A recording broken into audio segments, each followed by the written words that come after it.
నమస్కారం అండి అందరికీ. అయితే మన డైరీ రంగంలో నా గురించి చెప్తున్నందుకు థ్యాంక్స్ బ్రో.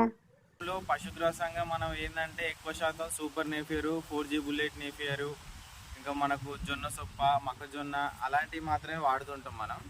అయితే వాటితో పాటు మనం అనుసంధానంగా ఇంకా వేరే 2 లేదా 3 పశుగ్రాసాలు మనం నాటుకున్నట్లయితే పశువులకు మల్టీపర్పస్గా న్యూట్రియన్స్ కానీ మినరల్స్ కానీ ఎక్కువ అందుతాయి అన్నమాట. అందులో భాగంగా నేను కూడా అట్లనే ఈ జొన్న సొప్ప, 4G బుల్లెట్ నేపియరు, దాంతో పాటు రీసెంట్గా ఇది మన చూడొచ్చు గిరీష్ గడ్డ అంటారు. ఇది ఒక్కసారి మొలిచిందంటే పోనేవద్దు అట్లుంటుంది. అయితే దీన్ని తీసుకొచ్చి నాటడం జరిగింది. అయితే ఇందులో మనకు ప్రోటీన్ మరియు ఫైబర్ శాతం అనేది ఎక్కువ ఉండడం వల్ల పశువులు పాలు కూడా మంచిగా ఎక్కువ ఇచ్చే అవకాశం ఉంటుంది.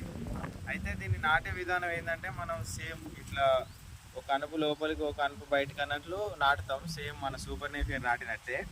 అయితే మేమేం చేసినాం అంటే అట్లా నాటకుండా పెద్ద కట్టు ఉంటుంది కదా, ఇప్పుడు ఇట్లా కోసుకొచ్చి ఏం చేసినాం అంటే ఈ విధంగా పెట్టి ఇట్లా భూమిలకు ఇట్లా పెట్టినాం అన్నమాట. మొత్తం అప్పుడు కొంచెం నీళ్ళు పెట్టి మొత్తం తొక్కినాం, భూమిలో తొక్కి ఒక ఎడ్జు మాత్రం బయటకు ఉండేలాగా చూసుకున్నప్పుడు ఏమైందంటే ప్రతి ఒక్క కనుపు దగ్గర మనకు ఇట్లా చూడొచ్చు, ప్రతి ఒక్క కనుపు దగ్గర మనకు పిలకలు అనేవి రావడం జరుగుతుంది, ఏర్లు వచ్చి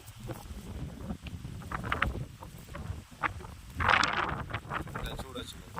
అయితే ఇట్లా పెట్టడం ద్వారా ఏమైందంటే మనకు శ్రమ తగ్గింది, ఈ గడ్డి హీలింగ్ అనేది కూడా ఎక్కువ వచ్చే అవకాశం ఉంది. అయితే ఈ గడ్డి పెట్టుకోవడం వల్ల మనకు లాభం ఏంటంటే దీనికి ఎలాంటి చాప్ కట్టర్ అవసరం లేదు, దీన్ని డైరెక్ట్ కోసి వేసుకోవచ్చు. ఎందుకంటే ఇది అంత గట్టిగా ఉండదు, మామూలునే ఇంత కొంచెం అయితే ఉంటుంది కాబట్టి మనకి ఈజీగా ఉంటుంది ఆవులకు వేసుకోవడానికి. ఇది మళ్ళీ తొందరగా వచ్చే గడ్డి. ఇది కోసినాక మనం ఇక్కడి నుంచి ఎడ్జి పోయేలోపు ఇక్కడ ఇంత పెరుగుతుంది. ఈ గడ్డి వేసుకోవడం వల్ల మనకు డైరీ రంగంలో పశువులకు అయితే మంచిగా ఉంటుంది.